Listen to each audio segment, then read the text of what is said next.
So Eyewitness News finds itself in West Africa this week. We are in Guinea, better known as Guinea Conakry, after the capital city of the small country that's home to around 13 million people. The reason why we're here, former President Thabo Mbeki has taken his annual Africa Day lecture beyond South Africa's borders. This is the first time he does this. It's been around for 13 years. He's picked Guinea as his first stop outside of SA. The reason why?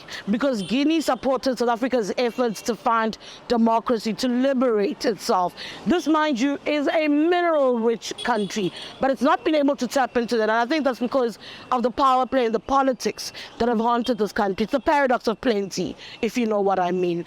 But you see people here making do with the best that they can. It is one of the world's poorest countries from what I understand.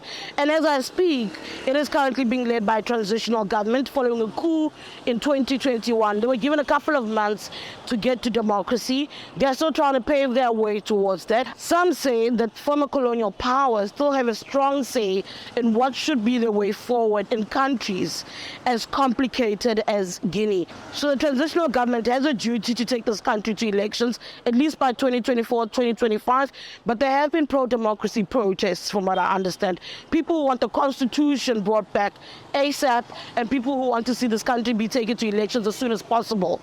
That hasn't necessarily fared well. In fact, some insiders have already told me that it's losing momentum because the people who are influencing these demonstrations are not influencing them from within these borders.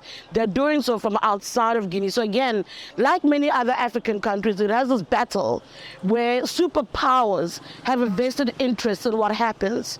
And the people who pay the price, like we've seen, are the people of Guinea who are making do with whatever little that they can. We also managed to catch up with former President Thabo Mbeki, where we spoke about some of the issues that are plaguing the continent and in the geopolitical space. Of course, Russia, South Africa, and US tensions also were part of the conversation. Take a look. What did you make of Ambassador Brigetti's claims and South Africa's response to the claims? I would have said, I'm sure the ambassador is wrong. First of all, the law, South African law, prohibits the export of weapons to countries in conflict. It's prohibited. If there's anybody who did that, they need to be arrested, charged, and sentenced. That's the first point. Number two, South Africa does not produce weapons of the sophistication that the Russians have. The Russians can't come all the way to South Africa to buy a pistol. So I would have said, I don't believe that story, that there was an export of guns. What is your sense then of what's happening? Well, I understand that there was a view, I think it's from the Americans, that it would not be enough for South Africa to say there were no weapons, because that would not have credibility, that the government is just protecting, covering its back. You need an independent process to verify that, which is why President Ramaphosa said a commission chaired by a retired judge to fulfill that requirement, so that whatever report comes from a judicial commission will be credible.